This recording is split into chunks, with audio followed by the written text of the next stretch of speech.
What's happening, guys? Welcome back to the shop once again. As you can see, I'm very excited because today we're going to cover a topic that's been long overdue. We're going to show you how to change your oil pan gasket on your 5.4 liter 3-valve engine. And this will of course help you if you have a leaking gasket, which isn't too common on these, but I know why you're here. Don't lie to me. It's because you were in there following my 4-part series on timing chain component replacement, and you found out your guides and your tensioner arm are not so complete anymore. There's chunks missing, they're broken, and there's pieces down in the pan. So today we're going to show you how to pull the pan down so we can get in there and clean that up. And don't forget the oil pump pickup screen, because that is going to have a lot of debris trapped up inside of there, restricting oil flow to the oil pump. So you want to get in there and clean everything up real nice and clean before going back together and going any further with the timing job. Let's go over to the vehicle and get started. Alright, first things first, safety. So you want to get your truck up on some jack stands like so, nice and high, nice and safe. What I do is I pull off the left-hand wheel also. Gives you more room to get around down here and slide around. Now, as you can see, mine is leaking pretty bad. It's all over the place down here. Now, the one thing you want to check, because these gasket failures are not too common, is you see that the back side, the oil filter right there, and there's a aluminum adapter that bolts to the block. You want to check that and make sure that's not leaking like crazy and blowing back, because those are more common than the pan gasket. So you can see mine's nice and dry up there. So we're going to go ahead and change the gasket. Now, as you can imagine, there's a lot of stuff in the way here. So we're going to pull our skid plate right here off first on the 4x4 models. And next we're going to go after this cross member. You can see there's 2 bolts on each side. We're going to get that off and out of the way. And you also want to pull your sway bar down, your anti-sway bar. So there's a 15 millimeter here and here. These brackets drop down and the whole bar drops down. It does drop down quite a bit so you can get the pan out of there and pass the pickup, but it's best to follow it over to your links and disconnect it from the control arm itself. Pull that bolt off, that nut off right there, and keep the link attached to the arm or the sway bar itself, and we'll take it off all together so we're not fighting it when that pan's coming down in the end. We also need to drop half of this this front axle also, because it's in the way from us to be able to drop it down far enough. So let's get to it. Now, if you haven't done it already, while we're pulling all these other components off, go ahead and drain your engine oil. It's like a 16 millimeter drain plug on there, or 5/8, whatever you have, and get that draining out as much as possible before we drop the pan down. So let's go ahead and pull this skid plate off of here. It's a bunch of 13 millimeter bolts all the way around. It's heavy. It's ultra heavy. So when you get to that last bolt on there, be ready to catch it when you pull the last bolt out.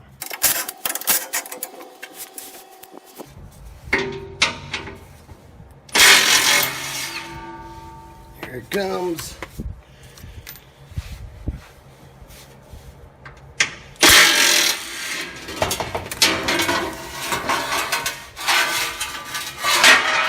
That off to the side. Next, we're going to go ahead and pull this cross member off right here. The nuts on this side are 18 mil, and the head of the bolt on this side is 15. Now, unfortunately, these are usually really stuck in here. At least the nut is usually frozen to the bolt itself. They usually don't get stuck inside the actual support here, so we'll see how this one is doing. I sprayed them a while ago with rust penetrant just to get them started. Let's see what we can do with the Milwaukee mid torque on here. So what I use is a 15 millimeter wrench on this side, box end wrench. I'll hold the head, and then we'll impact or use a socket on this side. Wow. Very, very lucky. See, they usually don't get stuck in the tube themselves. They'll come right out. It's all steel on steel, it's just a little rusty. So put these off to the side. Go ahead and take those out.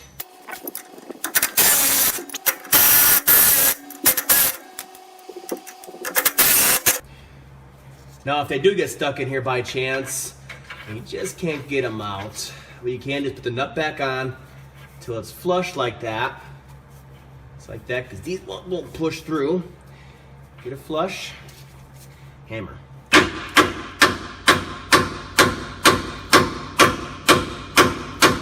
And once it starts moving, it will go through. Now if they're really stuck in there, you get it flush and the thing still ain't coming through, you can use a punch, or you can put a 15 millimeter on here. I got an impact on this side. Spin it around in there. Let it clean itself off too. So. There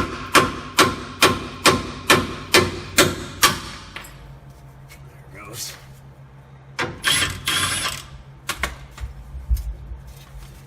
Tap it through.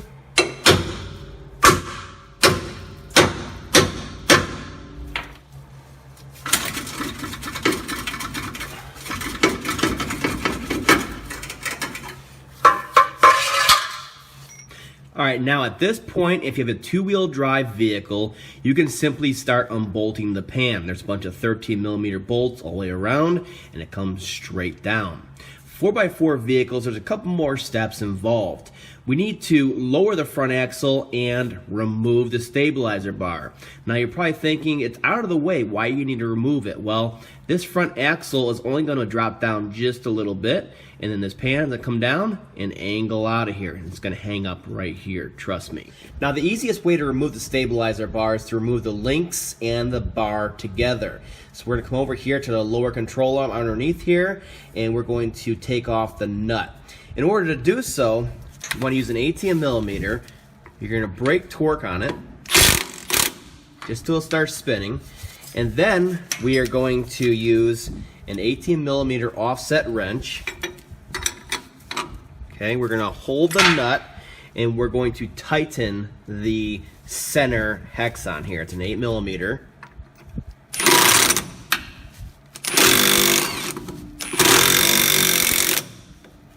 Like so. We're going to get it basically loose like that. And then we're going to come back with our 18 and we're going to finish taking it off. Just like so. And at this point, once you pull it off on both sides, you'll notice it's nice and free from the arm. We can go over to the frame and take off the brackets. Okay, now with the stabilizer bar end links nice and free, we can come over to the bracket that straps and holds the stabilizer bar to the frame. There's two nuts, 15 millimeter on each side, and then this whole bar comes down, and it's gonna be heavy, so be ready for it when you're pulling the last nut off of here.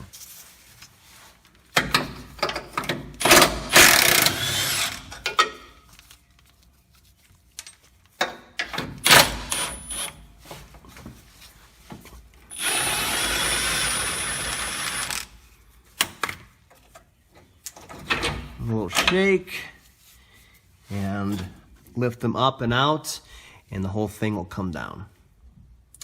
Now, as for this front axle here, you want to get that down and out of the way so we can drop the pan down and out. Now, there's a 15 millimeter bolt right here. Take it all the way out. And then there's one that's up inside of here. You can barely see it up inside of there. Another 15 mil. And then the back side here, there's another support bolt. You can see it right there, 15 mil, get that out. And then this whole thing will slide down and almost touch over here. And that'll be enough room for us to unbolt the pan and get it out. Now, to tell you the truth, I usually don't touch that one that's up in here in the front because it's so buried in there. And generally it's loose enough that we can swivel the front axle. So once you get the rear one off, and of course this one on this side, right here, watch this. Get it out, and just the weight of the axle will bring it down. Okay, so you seem to wiggle it just down a little bit until the CV right here touches. And that's as far as you can go on there. And that is enough to drop the pan, get it past the pickup, and out of the vehicle. All that's left is a bunch of 13mm bolts all the way around. In general, you can use an extension like this and just start taking them out, no problem. I think by the axle here, there's one bolt that's kind of hard to get to. Besides that, right out they come. Now with all the bolts out, watch how easy this thing comes out with all those components out of the way. Kind of pick it up, move it forward just a little bit, get past those bolts right there. Drop it down enough for the pickup. Angle it, bring it back straight, and it's down. Look at that. Not too bad at all. Now anytime you're in here, you want to get your lights out of the way. Look at your pickup screen. Want to look deep up inside of there. Make sure there's no chunks of timing guides or any other debris in general. Make sure it's nice and clear for your oil pump so it can get the volume it needs. Otherwise, quick look around here. We'll pull our gasket down and we'll start the cleanup process. Okay, our pan is nice and clean on the inside and the outside. We have our new gasket on top here. You can see there's these locating tabs all around it to kind of keep it in place for you while you're putting the pan up onto the vehicle. So just make sure all your bolt holes line up and you're good to go there.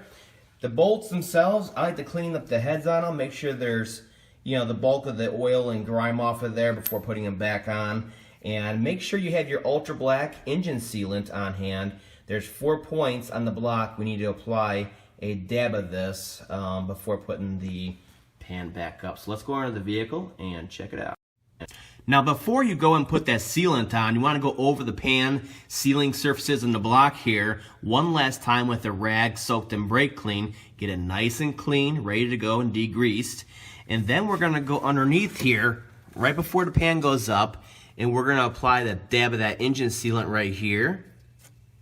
Right here, and then on the front cover up here, you want to put one right there and right there, right at that seam right there on all 4 corners. And then once that's up there, you're ready to go and you can start installing the pan. And then you simply take your pan, put it up here nice and careful. We'll get it straightened out, like so. Get it all the way up there. Get it past our trans lines. And then we'll get it up and onto the block, like so. Grab those those bolts, and we'll get a couple in to hold it up for us.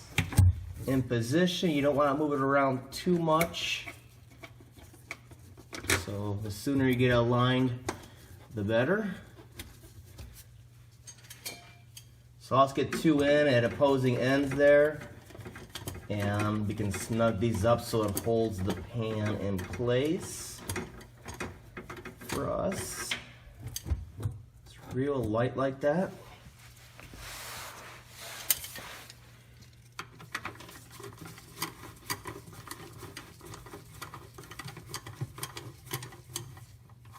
Okay, just don't tighten them too much because you're going to have an issue with lining up the rest of the bolts. So keep it loose enough where the other bolts can line up with their bolt holes, and we don't cross thread anything that way. If you get a long extension like this, we can get 90% of these in right away. So let's get all these bolts in all the way around, and then we'll snug them down and torque them down in sequence. Now, torquing down the oil pan is a multi-step process. There's a couple of different torque specs you want to go through, each one going through the tightening sequence. I'll put the link to the picture of the sequence down below, and of course the torque specs so you can do it and do it right. Now, once it's up there, you want to let that sealant dry for at least, an hour or two, preferably overnight before you start putting oil back into there. You want to make sure it cures properly. In the meantime, go ahead and just put back all the pieces you took off. The cross member, the axle simply lifts up and bolts back into place, sway bar, all that kind of stuff. And I'll put links to I'll put the specs down below for each one of these torque specs for these bolts and stuff like that, so you can get it back together correctly. Besides that, not too bad of a job, right? And this way, everything is all new, and if you're in here for a timing job and you have broken guides, at least you went into it this far and made sure that pan was clean and the pickup screen, and your job's going to be that much better in the end. You're going to be a lot happier with your truck in the end. I'll see you guys next time.